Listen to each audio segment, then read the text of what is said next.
Hi, everybody. Welcome to video number 4, a section on Blue Key in the game world. So, in this video, we're going to create a visual presence and an interactive presence for our key. So, with Unreal Engine open, I'm in my content browser. I've created a directory called My Objects. Ignore these objects. You've seen this folder before. Ignore the earlier versions. Just like in the previous video, I'm going to start with AAA and label this particular tutorial that way. But we'll reference these things. So I right-clicked under Blueprint Class. Let's select an actor, and we're going to call this AAA key.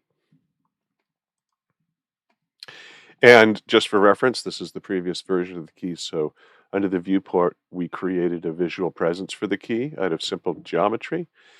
We have a label on the key, so for prototyping purposes, we're not going to hold ourselves responsible for making sure that this reads completely properly. We're just doing Pictionary for that.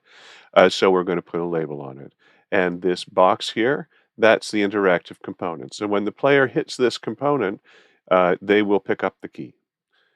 All right. I'm going to close this. I'm going to close this old key. And now we've made a new object. I'm going to go into this brand new object. We're going to start making our key. So let's make a physical entity first, a physical manifestation, and we'll go under here. We'll take a cylinder, and we'll use that for the handle of the key, and then for the shaft of the key, we're going to add a component, and let's add a cube, and we'll put a tooth on the key.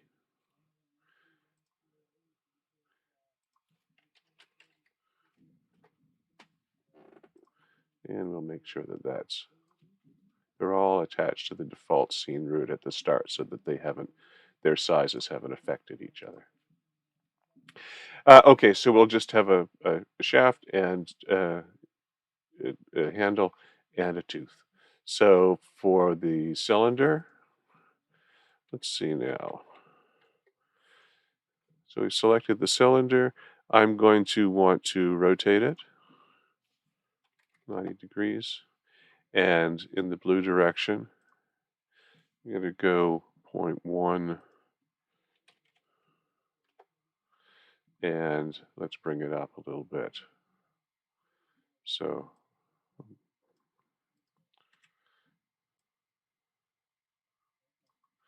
and for this cube, I'll go 0.1 and 0.1, and I'll leave that where it is. And for this cube, I will go 0.1,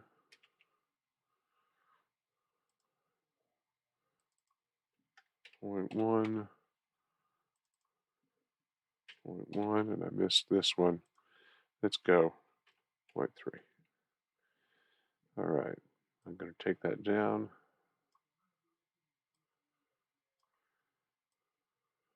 And there's a key.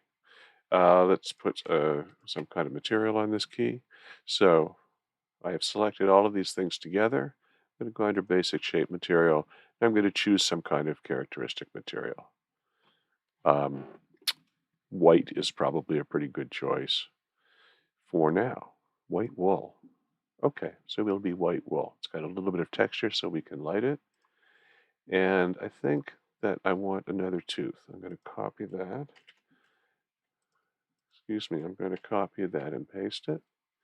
And there, it matches a little bit better. Compile and save. And I think the proportions aren't quite right. This would be, you wouldn't spend too much time on this. It just has to be Pictionary because this would be replaced by a model in a final thing. Okay, so here's our key. Oh, it's so beautiful and big. And I think that the proportions are a little off. So let's go. I'm going to adjust things in here.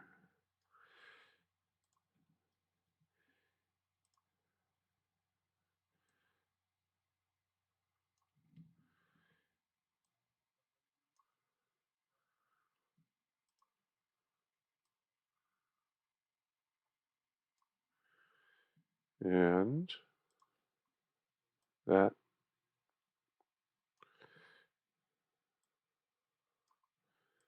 I'm going to go to point 3. I'm going to go to point 2. Better. And I'm going to take those 2 teeth and put them down.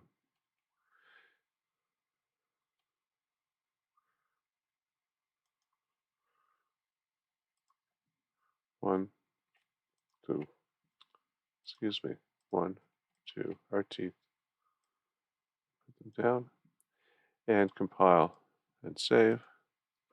So our key is in the game world.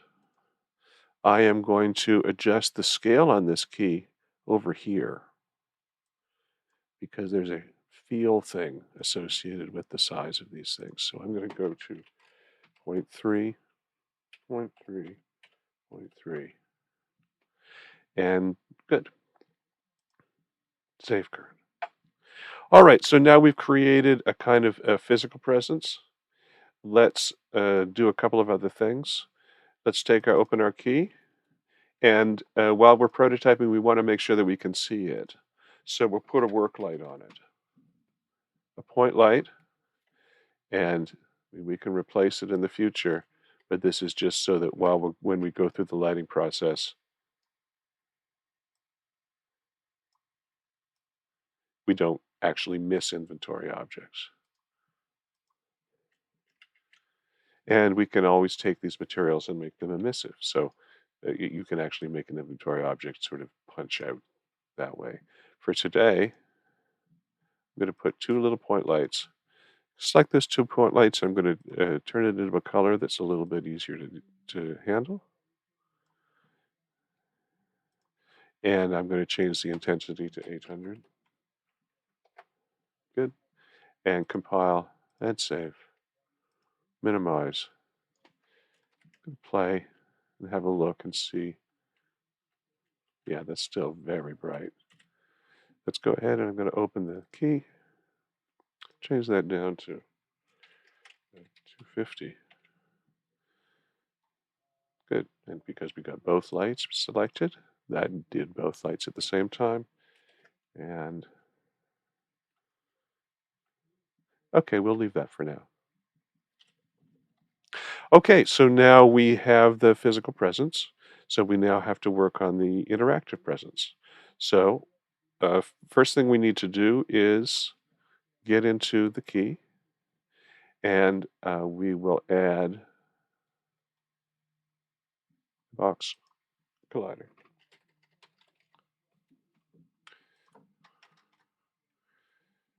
Add component.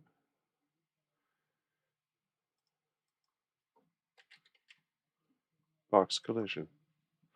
Okay, so there's our box collision.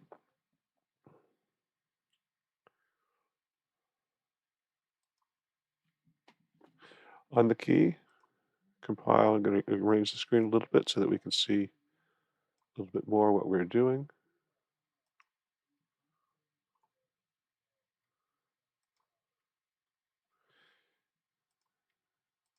That was a misstep. I need to make the box collision a child of the default scene root. You see how I made a mistake and misclicked. Okay, so now that box is what we want to be dealing with.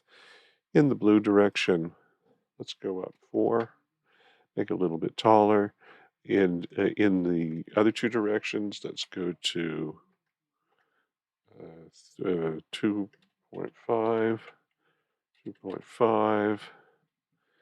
Okay, so it needs to be generous enough so that if the player touches it, they won't make a mistake. that they wanted. So it has to be a little bit generous. All right, and so now we have an actual interactive component to this. Doesn't do anything because we haven't made any programming for it yet. So let's make sure that the box is selected. We're going to go to the event graph. And on event begin overlap, when the character overlaps the box, we want the key to disappear.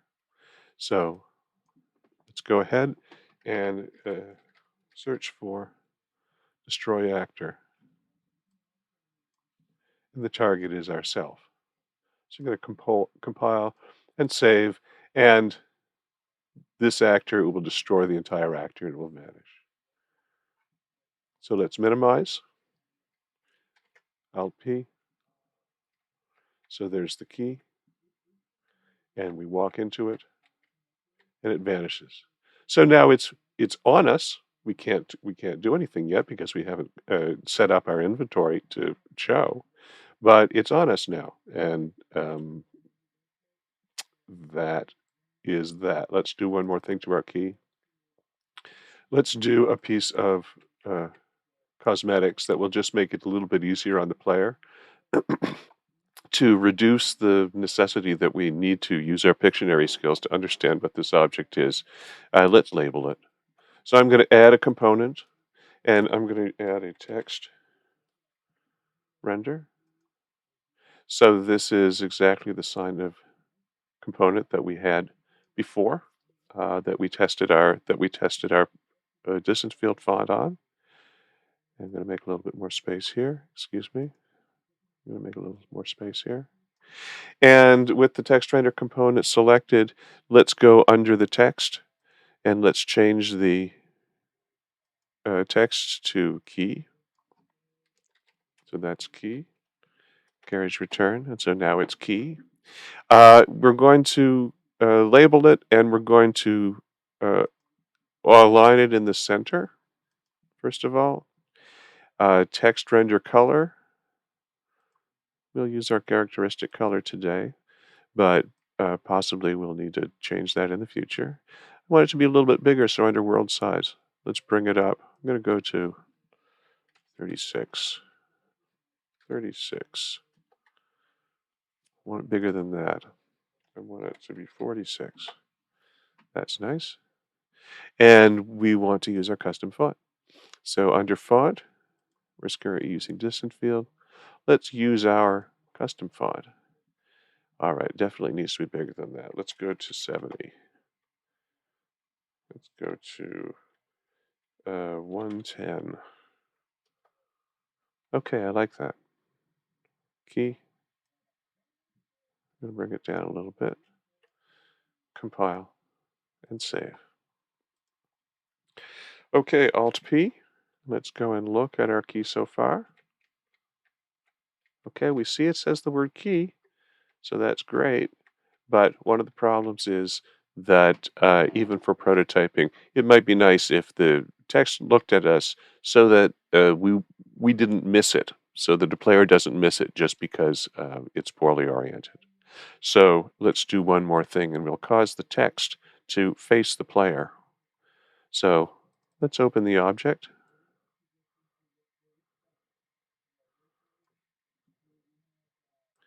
And we are going to open the event graph. And since we want the text to adjust constantly, we need to use event tick. So that means that the event will be called every tick, or think of it like film frames. So it's something that sort of constantly is going on. So let's come off of the event tick, and let's make sure that the text render is selected. And we are going to set the relative location. So I'm going to bring the text render in, excuse me, and now we're going to set the relative rotation.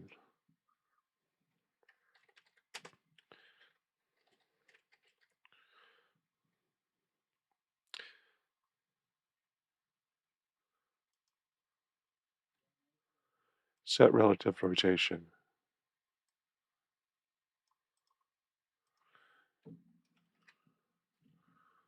Right click,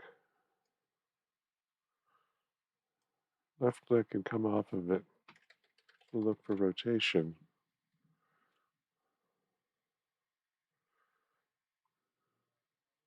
We're looking for set relative rotation.